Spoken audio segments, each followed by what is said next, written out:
ನಮಸ್ಕಾರ. ನೈವತ್ತಿನ ಬೀದರ್ ಜಿಲ್ಲೆ ಹುಮನಾಬಾದ್ ತಾಲೂಕಿನ ಆರಾಧ್ಯ ದೈವನಾಗಿರುವಂಥ ಶ್ರೀ ವೀರಭದ್ರ ಮಹಾಸ್ವಾಮಿಯ ಒಂದು ಆಸ್ಥಾನದಲ್ಲಿದ್ವಿ.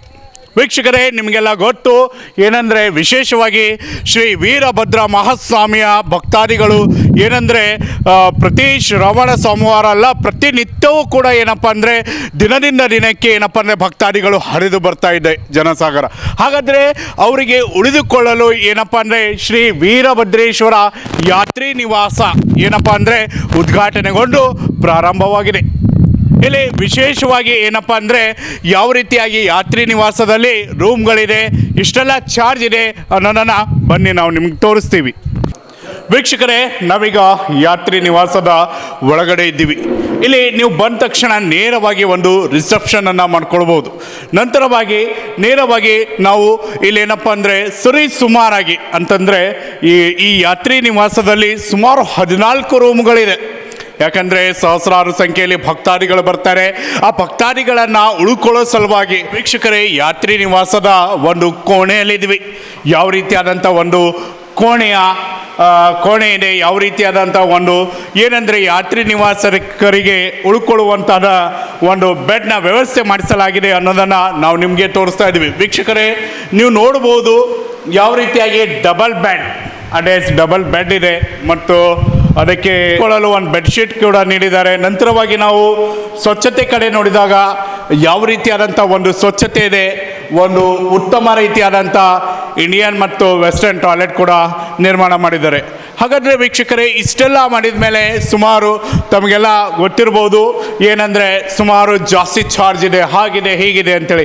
ಏನಿಲ್ಲ ವೀಕ್ಷಕರೇ, ಕೇವಲ 300 ರೂಪಾಯಿಗಳಲ್ಲಿ ಮಾತ್ರ ಏನಪ್ಪ ಅಂದರೆ ತಮಗೆ ದಿನನಿತ್ಯದ 24x7 ನಿರಂತರವಾಗಿ 24 ಗಂಟೆಗಳ ಕಾಲ ಏನಪ್ಪ ಅಂದರೆ ನಿರಂತರವಾಗಿ ನಿಮಗೆ ಇಲ್ಲಿ ಸೇವೆಯನ್ನು ನೀಡಲಾಗ್ತಾ ಇದೆ. ಹಾಗಾದರೆ ಬನ್ನಿ, ಇದರ ಸಂಪೂರ್ಣವಾದಂಥ ಮಾಹಿತಿಯನ್ನು ಇವರ ವ್ಯವಸ್ಥಾಪಕರ ಜೊತೆ. ಶ್ರೀ ವೀರಭದ್ರೇಶ್ವರ ದೇವಸ್ಥಾನ ವತಿಯಿಂದ ಇದು ನವೀನ ನಿರ್ಮಾಣವಾಗಿದೆ. ಈ ಕಟ್ಟಡವು ಸುಮಾರು 9 ವರ್ಷದಿಂದ ಸ್ಥಗಿತವಾಗಿ ಹೀಗೆ ಮತ್ತೆ ನಮ್ಮ ಶ್ರೀ ವೀರಣ್ಣ ಪಾಟೀಲ್ ಅವರ ನೇತೃತ್ವದಲ್ಲಿ ಈ ಯಾತ್ರಿ ನಿವಾಸವು ನಿರ್ಮಾಣವಾಗಿದೆ. ಅದಕ್ಕೆ ಎಲ್ಲರೂ ಭಕ್ತರು ಯಾವುದೇ ಕಡೆಯಿಂದ ಬಂದರೂ, ಮಹಾರಾಷ್ಟ್ರ, ಆಂಧ್ರ, ತೆಲಂಗಾಣ ಯಾವುದೇ ಕಡೆಯಿಂದ ಬಂದರೂ ಇಲ್ಲಿ ಯಾತ್ರಿ ನಿವಾಸದಲ್ಲಿ ತಾವು ಬಂದು ನಿಲ್ದಾಣಕ್ಕೆ ಪೂರಕವಾಗಿರುತ್ತೆ. ಇಲ್ಲಿ ನಮ್ಮ ಯಾತ್ರಿ ನಿವಾಸ ಸಿಬ್ಬಂದಿಗಳು ಪೂರಕವಾಗಿರುತ್ತಾರೆ. ಯಾವುದೇ ನಿಮಗೆ ಸೌಕರ್ಯಗಳು ಬೇಕಾದರೆ ಯಾತ್ರಿ ನಿವಾಸದ ವತಿಯಿಂದ ನಿಮಗೆ ಕಲ್ಪಿಸಲಾಗುತ್ತದೆ. ಯಾವುದೇ ಕುಂದುಕೊರತೆಗಳಿಲ್ಲದೆ ನೀವು ಭಕ್ತರು ಇಲ್ಲಿ ಬಂದು ಇದು ವ್ಯವಸ್ಥೆಯನ್ನು ಸದುಪಯೋಗಗೊಳಿಸಬೇಕೆಂದು ನಮ್ಮ ಕಳಕಳಿಯ ವಿನಂತಿ. ಇದು ಈ ಯಾತ್ರಿ ನಿವಾಸ ಚಾರ್ಜಸ್ಸು ಒಂದು ರೂಮಿಗೆ 300 ರೂಪಾಯಿ ಚಾರ್ಜಸ್ ತೆಗೆದುಕೊಳ್ತಾ ಇದ್ದಾರೆ. ಇದಕ್ಕೆ ಮೇಂಟೆನೆನ್ಸ್ ಚಾರ್ಜು ಆ ಥರ ಎಲ್ಲ ವ್ಯವಸ್ಥೆಗಳೆಲ್ಲ ಆಗ್ತದೆ. ಜಾಸ್ತಿ ಯಾವುದೇ ವ್ಯವಸ್ಥೆಗಳಿಲ್ಲ. ನಮ್ಮ ಯಾತ್ರಿ ನಿವಾಸ ಸಿಬ್ಬಂದಿ ಇವತ್ತು ನೀವು ಕಾಂಟ್ಯಾಕ್ಟ್ ಮಾಡ್ಕೊಳ್ಬೋದು. ಕಾಂಟ್ಯಾಕ್ಟ್ ಮಾಡ್ಕೊಂಡು ಅವರು ನಿಮ್ಗೆ ರೂಮ್ ಬುಕ್ ಮಾಡ್ಕೊಳ್ತಾರೆ. ಆನಂತರ ಆ ರೂಮ್ ನಿಮ್ಗೆ ಅಲರ್ಟ್ ಆಗಿರುತ್ತೆ. ನೀವು ಯಾರಾದರೂ ಭಕ್ತರು ಬಂದರೆ ನಿಮ್ಮ ಯಾವುದೇ voter ID, Aadhaar card, licence compulsory ಬೇಕೇ ಬೇಕು. ಮತ್ತು ಯಾತ್ರಿ ನಿವಾಸಕ್ಕೆ ಬಂದ ಭಕ್ತರಿಗೆ ಮಾತ್ರ ಇಲ್ಲಿ ಉಳಿಯೋಕ್ಕೆ ಸ್ಥಾನವಿದೆ, ಬೇರೆಯವರಿಗೆ ಸ್ಥಾನವಿಲ್ಲ. ಯಾಕಂದರೆ ದೇವರ ಸ್ಥಾನಕ್ಕೆ ಬಂದವರ ಭಕ್ತರಿಗೆ ಮಾತ್ರ ಇಲ್ಲಿ ಉಳಿಯೋಕ್ಕೆ ಅವಕಾಶವಿದೆ. ಬೇರೆ ಬೇರೆ ನಾನಾ ರೀತಿಯ ಥರ ವ್ಯವಸ್ಥೆಗಳು ಇಲ್ಲಿ ಸಿಗುವುದಿಲ್ಲ. ಯಾರಾದರೂ ಬರಲಿ, ಭಕ್ತರು ವೀರಭದ್ರೇಶ್ವರ ದೇವಸ್ಥಾನಕ್ಕೆ ಬಂದರೆ ಮಾತ್ರ ಆ ಭಕ್ತರಿಗೆ ಮಾತ್ರ ಇಲ್ಲಿ ಉಳಿಯೋಕ್ಕೆ ಜಾಗ ಕೊಡಲಾಗುವುದು. ಇದು ನಮ್ಮ ಕಳಕಳಿಯ ಮನವಿ. ಸರ್, ಇಲ್ಲಿ ಎಲ್ಲ ರೀತಿಯ ನಿಮಗೆ ನೀರಿನ ಸೌಲಭ್ಯ ಇದೆ.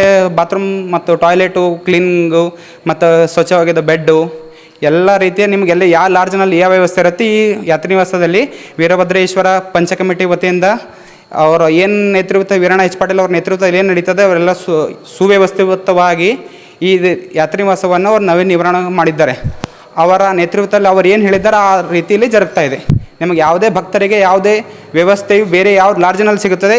ಇಲ್ಲಿ 300 ರೂಪಾಯಿ ಕೊಟ್ಟು ನೀವು ಬುಕ್ ಮಾಡಿದ ನಂತರ ಇಲ್ಲಿ ಒಂದು ದಿವಸ ಉಳಿದ್ರೆ ನಿಮ್ಗೆ ಗೊತ್ತಾಗುತ್ತೆ ಇಲ್ಲಿ ಏನು ನಿಮಗೆ ಫೆಸಿಲಿಟೀಸ್ ಕೊಡ್ತಾ ಇದ್ದಾರೆ. ನಮ್ಮ ಈಗಿರುವ ಸದೈವ ಎಲ್ಲ ಪರಿಸ್ಥಿತಿಯಲ್ಲಿ 1,000-2,000 ಲಾಡ್ಜ್ ರೆಂಟ್ ಆಗ್ತಾ ಇದೆ. ಆದರೆ ನಮ್ಮ ದೇವಸ್ಥಾನ ವತಿಯಿಂದ 300 ರೂಪಾಯಿ ತೊಗೊಳ್ತಾ ಇದ್ದೀವಿ.